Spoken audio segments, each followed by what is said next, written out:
ਚੱਲ ਜਨਾਬ ਤੁਸੀਂ ਵੇਖਦੇ ਪਏ ਹੋ ਆਪਣਾ ਦੇਸ਼ ਪੰਜਾਬ ਟੀਵੀ ਤੇ ਮੈਂ ਤੁਹਾਡਾ ਮੇਜ਼ਬਾਨ ਮੁਹੰਮਦ ਨਦੀਮ ਖਰਲ। सब तो पहले अपने चैनल को करना सबसक्राइब ते बेल आइकन ते क्लिक करना एक अच्छी ते बेहतरीन वीडियो का नोटिफिकेशन हमेशा की तरह मिलता रहे। तुसी वेखदे रहो। अज लैके हाजिर होए तुहाडे वास्ते नीली बार दियां ने ये जनाब चार मझां ने जिहड़ियां हैगियां गवाल दियां ने। गवाल मिल्किंग ते काम करने वाले दोस्त ने जिहड़े फार्मिंग ते काम करते हैं, जिहड़े अच्छे जानवर सस्ते मुल्लां वाले चाहते हैं कि उन्होंने लभण वो जनाब ये मई लैन इंशाअल्लाह उन्होंने इंशाअल्लाह अल्लाह ने चाहा इंशाअल्लाह अल्लाह ने चाहा तो उन्होंने फायदा होएगा, नुकसान कोई नहीं। सस्ते और बेहतरीन मुल ने साड़ी अजकल की इस जी रेट चलता पाया मार्केट चलती पे तकरीबन बड़े सवले मुल्लां च चार जानवर ने।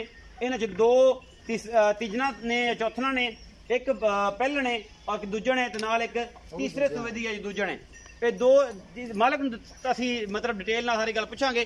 पहले नंबर ते जनाब यह मझ आंदी है यह जनाब मझ पहले ने दूजे ने जी ये दूजे जनाब झोटी है शाह काली। ये उपर जाके सिन कुंडा करती है पिछे दे कट्टा। अजकल कट्टियां का सीजन है, कट्टे ज्यादा ने, कट्टियां बहुत घट आ रही ने। ये जनाब मैं नंबर 1 है मेरी कैमरे की निगाह दे कोई खताई नहीं अल्हम्दुलिल्लाह अल्लाह के फजल नाल कल सूई है। बाकी मैं नस्लां जातां क्या बात है। खुडा मैं 1.5 फुट दे सोहना थन मुठ मुठ दा चमका रंगी पुछल पूरी कूंज वर्गी जनाब मझ है। चंगा कद बुत चंगी हाइट इस मैं और अपना देश पंजाब टीवी की पूरी टीम की पूरी कोशिश है। बाकी लेने देने मुकद्दर होंगे ने। सूरज अगू लगता पे वो कारण थोड़ा जहा रिजल्ट के फॉल्ट शायद आ जाए, लेकिन कैमरामैन पूरी कोशिश कर रहे हैं।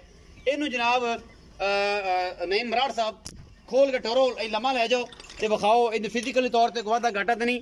ये जी मैं नंबर 1 है सोहना थन मुठ मुठ का शाह काली पूरा कद हाइट बंदे दे सिर जिन्नी उच्ची ये छोटी दूजन पिछे दे जनाब पिछे दे कट्टा सजरी सूई है कल दी और जनाब दूजा या तीसरी चौथी चुआई होनी है। बाकी गवाल दे बेहतरीन चीज़ा ने चंगी जनाब लम्मी सोहनी सुथरी हाथी जिन्ना कद दूजन जनाब झोटी अपना देश पंजाब टीवी की जीनत शाह काली इको रंग की नीली बार च रावी च ये जनाब बदीन है। ये तुसी आप देखना है सस्ते अच्छे और बेहतरीन मुल्लां दे जानवर हमेशा अपना देश पंजाब टीवी की जीनत बनते हैं। और तुहाडे वीर दी हमेशा एक कोशिश होंदी है कि तुहाडे वास्ते नीली बार दे अच्छे जानवर लैके आइए। जिन्नी चौड़ी है अगों उन्नी ही बरीक है सोहनी सुथरी मझ है और ये सामने अल्लाह के फजल नाल मैं नंबर 2 ते आ गए जी। ये मैं नंबर 2 है आखिर ते मुल दसांगे। ये भी दूजन मझ है ये लैंदी है सोन दिन कोई 10 12 15 ये जनाब अजे कच्ची है मैं, लेकिन मैं अल्लाह ने चाहा मैं मेले ला देगी सोहना थाने ने कर जाना 2-2 इंच का और जनाब कच्छ की बनी है प्योर नीली दी है जिहदे कोई शक शुबा नहीं। मैनू हड्डियां डाका खुडा बेहतरीन नस्ल की मझ कतरी कतरी मैनू सिर अखां दे दोवें जवाब है और जनाब माशाल्लाह बड़ी नस्ल जात वाली मझ है। तीसरा सूआ या दूजन है ये मालक दसेगा अपनी तसल्ली है माल की दिखाण की यदि नस्ल जात दसन की कोई धुन्नी कौली का निशान कोई नहीं। प्योर नीली दी भी है प्योर नीली दी वो भी है। बाकी अगलियां मई की मैं कोई गारंटी नहीं देता नीली हो सकती ने रावी हो सकती ने क्रॉस हो सकती ने। यह 2 मई जड़ियां ने ये मैं नीली बार दियां ने। यह जनाब मैं नंबर 2 है अल्लाह के फजल नाल। बाकी तुहाडे सामने ये सारा कुछ लेने देने हमेशा की तरह मुकद्दर होंगे ने। ये गब्बन मैं जी दूजा सूआ सुंदी है या तीजा सुंदी है ये मालक नूं पुछांगे सारियां सांझां की गल है की बात है। ये मैं नंबर 2 है जी। मालक नूं सद लैने इन्हां 2 मईयां की डिटेल लैने फिर उस तो बाद बल्कि मैं चारे विखा लीए उस तो बाद आखिर ते करने। आओ जी मैं नंबर 3 ते आ जाओ जी कैमरामैन साहब।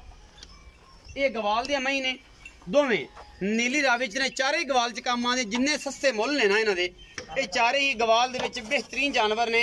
और इन्हां दिनां दे विच कि जिन्हां दिनां दे विच बड़े ही तत्ते मुल ने सूए बहुत प्रॉब्लम करता पे उसकी वजह तो जानवर के रेट बड़े हाई ने। ये जनाब असी तुहाडे वास्ते जिहड़े वीडियो लैके हाजिर होए हैं अल्लाह के फजल नाल ये साडी अवलीन तरजीह है कि जिहड़े सारे फार्मर हजरात ने साडे जिहड़े कस्टमर ने असी उन्होंने रिलीफ दईए और अच्छे अच्छे मुल करके उन्होंने नाल अच्छी अच्छी बातें करके अच्छे अच्छे जानवर दिखाइए। लियाओ जी मैं नंबर 3 आ गई जी। तीसरे सूबे च लगती है चौथे च लगती है ये मालक दसेगा सारियां गल्लां। बाकी लेने देने हमेशा की तरह मुकद्दर ने और जनाब अपना देश पंजाब टीवी ने दुनिया नूं हमेशा नीली ते इंट्रोड्यूस इसनूं करवाया है और इंशाल्लाह करवाता जाएगा। बिल्ली अख मन मन दी गिठ गिठ पशम और जनाब अल्लाह के फजल नाल सोहना थन गब्बन है ये भी 8-10 दिन लैंदी है बाकी लेने देने हमेशा की तरह मुकद्दर। तीसरे सूबे दी हम वाले माझे कैमरे की निगाह च कोई कमी नहीं। बाकी जनाब मैं नंबर 4 ते चलांगे, फिर मालिक ना करांगे सारियां गल्लां सांझियां हमेशा की तरह लेने देने मुकद्दर चीज़ मन मर्जी दी। मैं नंबर 4 ते आया जी, गवाल दी मैं पिछू जाके थोड़े जे सिंह खुले कर दी है और मैं इनू हवाने वाले थब्बे ने इनू आंदे ने मेले लाई फिर दी है। सोहना रोग रोग दा थन रसगुल्ले और कच दी बनी हुई मझ है। बाकी चमड़ी शमड़ी मैं इनू रत पित चंगी है, मैं इनू सोहना थन और आला क्वालिटी का पीस अपना देश पंजाब टीवी दी हमेशा इस तरह जीनत बनाता है। तुहाडा वीर और मेहनत करता है पूरी नीली ते बार ते।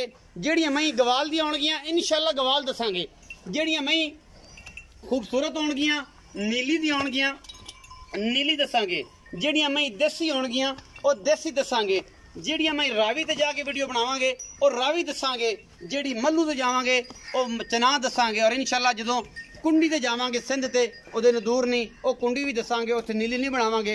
रदीम करन लगे नीली ने पहचान दी है अल्लाह के फजल नाल, शौकत डोगर साहब ने दी है और जनाब चौधरी अब्बास गुज्जर ने दी है ते बाकी मेरे दोस्तों ने वकास साहब ने दी है और जनाब राणा वकास साहब ने दी है और बाकी बड़े अच्छे अच्छे दोस्त ने अदनान भाई ने चिचा वसनी दे उन्होंने दी है। अगर नीली ने पहचान तो कोशिश तुहाडे वीर ने भी की है। 4 मझां दी वीडियो है, मालिक नाल गल्लां करने हैं, उन्होंने पूछने हैं कि इन्हां दा की हिसाब किताब है।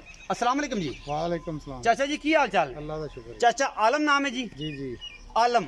चाचा आलम मैं नंबर 1 विखाई जी कुंडी है शाह काली में ये पिछे कट्टा है, एक कदों दी सूई है और किनवा सूआ है? ये राती सूई जी, दूसरा सूआ है। दूसरा सूआ है, दूजा वारा है, राती सूई है, कट्टा दिता सू। पहला बोला कितना कटिया सी? पहला बोला आया सी तकरीबन 6-6.5 किलो। दूसरी चुआई सुबह हुई है? दूसरी चुआई नहीं, हां जी राती सूई सी जो सुबह ही पहला बोला कटिया, हुन दूसरा है। दूसरा बोला हुन कटना है? अच्छा रात सूई है। हां जी। ਇਹ ਦੋ ਜਿਹੜੀਆਂ ਮਈ ਨੇ ਇਹਨਾਂ ਦਾ ਸਾਰੀਆਂ ਦਾ ਇੱਕੋ ਪੁੱਠੇ 'ਚ ਮੁੱਲ ਕਿੰਨਾ ਕਿ ਵੱਖਰਾ ਵੱਖਰਾ ਇਹਨਾਂ ਦੋਵਾਂ ਦਾ ਅਲੱਗ ਕਰ ਲਓ ਉਹਨਾਂ ਪਹਿਲੀਆਂ ਦੋਵਾਂ ਦਾ ਅਲੱਗ ਮੁੱਲ ਹੈ ਹਾਂਜੀ ਆਖਰੀ ਦੋਵਾਂ ਦਾ ਅਲੱਗ ਮੁੱਲ ਹੈ ਜੀ ਜੀ ਚੱਲ ਇਹ ਪਹਿਲੇ ਨੰਬਰ ਵਾਲੀ ਦੂਜੇ ਨੇ ਹਾਂਜੀ ਸਵੇਰ ਬੋਲਾ ਪਹਿਲਾ ਕੱਢਿਆ ਕਿੰਨਾ ਬੋਲਾ ਕੱਢਿਆ ਤਕਰੀਬਨ 6.5 ਕਿਲੋ ਦੀ ਬੱਚੇ 6.5 ਕਿਲੋ ਬੱਚੇ ਨੂੰ ਪਿਆ ਕੇ ਦੂਜਾ ਹੁਣ ਚੋਣਾ ਹੈ ਹਾਂਜੀ ਅੱਛਾ ਮੈਂ ਨੰਬਰ ਜਿਹੜੀ 2 ਹੈ ਇਹ ਕੈਮਰੇ ਦੀ ਨਿਗਾਹ ਦੇ ਵਿੱਚ ਹੈ ਇਹ ਮੇਰੇ ਹੱਥ ਦੇ ਉੱਤੇ ਕੁੰਡੇ ਸਿੰਘ ਵਾਲੀ ਅੱਖਾਂ ਦੋਵਾਂ ਜਵਾਬ ਨੇ ਇਹ ਮੈਂ ਕਿੰਨੇ ਸੂਏ ਇਹ ਵੀ दूसरा कदों सुंदी है ये तकरीबन एक हफ्ता लेंदी है मैं जनवरी दूजे ने अच्छा ये मैं 10 दिन ले जाए 5 दिन ले जाए 4 दिन ले जाए भी दूजे ने इन दोवां दा की मुੱਲ ਮੁੱਲ हां जी ਮੁੱਲ ਇਹਨਾਂ ਦਾ ਮੁੱਲ ਤਾਂ ਕਰੀਏ ਤੇ ਭਾਵੇਂ 6 ਲੱਖ ਕਰਾ ਲੈਣ 5.5 ਲੱਖ ਦੀਆਂ ਨਹੀਂ ਦਿਆਂ 5.5 ਲੱਖ इस जोड़े दा इस मुੱਲ भा जेड़ा है 5.5 लाख रुपए ਇਹਦੇ ਵਿੱਚੋਂ ਕੋਈ ਦੀਦ ਲਿਹਾਜ਼ ਸਜਣਾ ਨਾਲ ਕੋਈ ਪਿਆਰ ਮੁਹੱਬਤ ਦੀਦ ਲਿਹਾਜ਼ ਹੈ ਪੂਰਾ ਸੂਰਾ ਜਾਏਗੀ ਪੂਰਾ ਸੂਰਾ ਹੀ ਕਰ ਲੰਮਾ ਚੌੜਾ ਨਹੀਂ ਕੀਤਾ ਲੰਮਾ ਚੌੜਾ ਕੀਤਾ ਕੋਈ ਨਹੀਂ ਤੇ ਪਿਆਰ ਅਗਰ ਕਿਸੇ ਨੇ ਕੀਤਾ ਤਾਂ ਉਹਦੇ ਨਾਲ ਪਿਆਰ ਉਹ ਕਰ ਲਾਂਗੇ ਕਰੋਗੇ ਇਹ ਮਈਆਂ ਦੋ ਨੇ ਇਹ ਜਨਾਬ 5.5 ਲੱਖ ਰੁਪਏ ਡਿਮਾਂਡ 2,75,000 ਦੇ ਪਾ ਪੈਂਦੀਆਂ ਨੇ ਨਾ ਜੀ 275 ਇਹਦਾ 275 ਇਹਦਾ ਜਿਹੜਾ ਕੋਈ ਸੱਜਣ ਸਾਡੇ ਵਿੱਚ ਵੱਜੇਗਾ ਅਸੀਂ ਉਹਦੇ ਨਾਲ ਪਿਆਰ ਕਰਾਂਗੇ ਉਹਦੇ ਨਾਲ ਕਲਾ ਜ਼ਰੂਰ ਲਾਵਾਂਗੇ ਔਰ ਜੋ ਕਲੇ ਰਲ ਜਾਂਦੇ ਨੇ ਤੇ ਫਿਰ ਦਿਲ ਵੀ ਰਲ ਜਾਂਦੇ ਨੇ ਮਈਆਂ 3 ਨੰਬਰ ਤੇ 4 ਨੰਬਰ ਆ ਗਈਆਂ ਇਹ ਮਈ ਜਿਹੜੀ 3 ਨੰਬਰ ਮੈਂ ਚਿੱਟੀਆਂ ਅੱਖਾਂ ਵਾਲੀ ਜਿਹਦੇ ਬੋਦਾ ਰੱਖਿਆ ਹੋਇਆ ਹੈ ਉੱਚੀ ਹੈ ਸਾਰੇ ਜਹਾਨ ਤੋਂ ਇਹ ਮੈਂ ਕਿੰਨਾ ਸੂਆ ਸੁੰਦੀ ਹੈ ਤੇ ਕਦੋਂ ਸੁੰਦੀ ਇਹ ਵੀ ਦੂਸਰਾ ਸੁੰਦੀ ਕਦੋਂ ਸੁੰਦੀ ਤਕਰੀਬਨ 7-8 ਦਿਨ ਇਹ ਵੀ ਲੈ ਜੀ ਮੈਂ ਨੰਬਰ 4 ਹਾਂਜੀ ਉਹ ਤੀਸਰਾ ਹੈ ਉਹ ਕਦੋਂ ਸੁੰਦੀ ਉਹ ਵੀ 5-7 ਦਿਨ ਕੱਢਦੀ 5-7 ਦਿਨ ਕੱਢਦੀ ਇਹ ਦੋਵੇਂ 5-5 7-7 ਦਿਨ ਕੱਢਦੀਆਂ ਨੇ ਇੱਕ ਦੂਜੇ ਨੇ ਇੱਕ ਤੀਜੇ ਨੇ ਇਹ ਦੋਵੇਂ ਗਵਾਲ ਦੀਆਂ ਨੇ ਇਹਨਾਂ ਦਾ ਕੀ ਮੁੱਲ ਭਾਅ ਹੈ ਉਹਨਾਂ ਦਾ ਮੁੱਲ 2,65,000 ਦੋ ਠੱਕਾ ਮੁੱਲ 2.65 ਤੇ ਪਾ ਇੱਕ ਨਾ ਬੰਦਾ ਜੀ 5,30,000 5,30,000 ਇਹਨਾਂ ਦੋਵਾਂ ਦਾ मतलब 2.65 ਦੇ ਭਾਅ ਉਹਨਾਂ ਦਾ ਮੁੱਲ ਕਰ ਦਿਓ 5,30,000 ਉਸ ਜੋੜੇ ਦਾ ਇਹਨਾਂ ਦਾ 5.5 ਲੱਖ ਹੈ ਉਹਨਾਂ ਦਾ 5.30 ਹੈ ਇਹਦੇ ਵਿੱਚ ਕੋਈ ਸੱਜਣਾ ਨਾਲ ਪਿਆਰ ਚਾਹ ਪਾਣੀ ਸਿਗਰਟ ਪਾਣੀ ਹੋਵੇਗਾ ਜੇ ਮੁਹੱਬਤ ਪਿਆਰ ਹੋਸੀ ਨਾ ਹਮੇਸ਼ਾ ਜਿਵੇਂ ਕਰਦੇ ਹੋ 5.30 ਇਸ ਜੋੜੇ ਦੇ 5.50 ਇਸ ਜੋੜੇ ਇਹਨਾਂ ਦੋਵਾਂ ਦੇ ਵਿੱਚ ਮੁਹੱਬਤ ਪਿਆਰ ਹਮੇਸ਼ਾ ਤੇ ਰਹੇਗਾ अगर वीडियो अच्छी लगे वीडियो ਨੂੰ लाइक शेयर ਤੇ कमेंट ਜ਼ਰੂਰ ਕਰਨਾ ਹੈ ਆਪਣੀ ਰਾਏ ਤੋਂ ਜ਼ਰੂਰ ਆਗਾਹ ਕਰਿਆ ਕਰੋ ਕਿ ਆਪਣਾ ਦੇਸ਼ ਪੰਜਾਬ ਟੀਵੀ ਤੁਹਾਡੇ ਵਾਸਤੇ ਵਾਕਈ ਅੱਛੇ ਜਾਨਵਰ ਲੈ ਕੇ ਆਂਦਾ ਹੈ ਜਾਂ ਗੱਲਾਂ ਬਾਤਾਂ ਨੇ ਅਗਰ ਨੀਲੀ ਹੈ ਤੇ ਨੀਲੀ ਰਾਵੀ ਹੈ ਤੇ ਰਾਵੀ ਕੁੰਡੀ ਹੈ ਤੇ ਕੁੰਡੀ ਤੇ ਜੇ ਜਾਫਰਾਬਾਦੀ ਨੇ ਤੇ ਜਾਫਰਾਬਾਦੀ ਨੇ ਅਗਰ ਦੇਸੀ ਨੇ ਤੇ ਦੇਸੀ ਨੇ ਇਹ ਸੱਜਣ ਬੇਲੀ ਬੜੀਆਂ ਗੱਲਾਂ ਕੁੱਲਾਂ ਕਰਦੇ ਨੇ ਸੱਜਣੇ ਕਹਿੰਦੇ ਨੇ ਕਿ ਨਦੀਮ ਭਾਈ ਮਹੀਂ ਦਾ ਕੋਈ ਦੋਸਤ ਮੈਨੂੰ ਵੀ ਆਂਦੇ ਨਦੀਮ ਭਾਈ ਨੂੰ ਕੀ ਪਤਾ ਮਹੀਂ ਦਾ ਅੱਲਾ ਦਾ ਫਜ਼ਲ ਹੈ ਮੈਨੂੰ ਕੋਈ ਪਤਾ ਨਹੀਂ ਮੈਂ ਅਜੇ ਆਪ ਸਿੱਖਣ ਦੇ ਮਰਾਇਲ 'ਚ ਹਾਂ ਔਰ ਇਨਸ਼ਾਅੱਲਾ ਸਿੱਖਦਾ ਰਹਾਂਗਾ ਜਿਹੜਾ ਸੱਜਣ ਮੈਨੂੰ ਦੱਸੇ मैनू मैच के बारे डिटेल देवे जी गलती कोताही कमियां है ने बंदा सारी उम्र सीखता रहता है और इंशाल्लाह मैं कढ़न की पूरी कोशिश करांगा वीडियो अच्छी लगे तो वीडियो लाइक जरूर करा जे शेयर जरूर करा जे नंबर ऊपर चलता पाया पाकिस्तान जिंदाबाद ISI जिंदाबाद।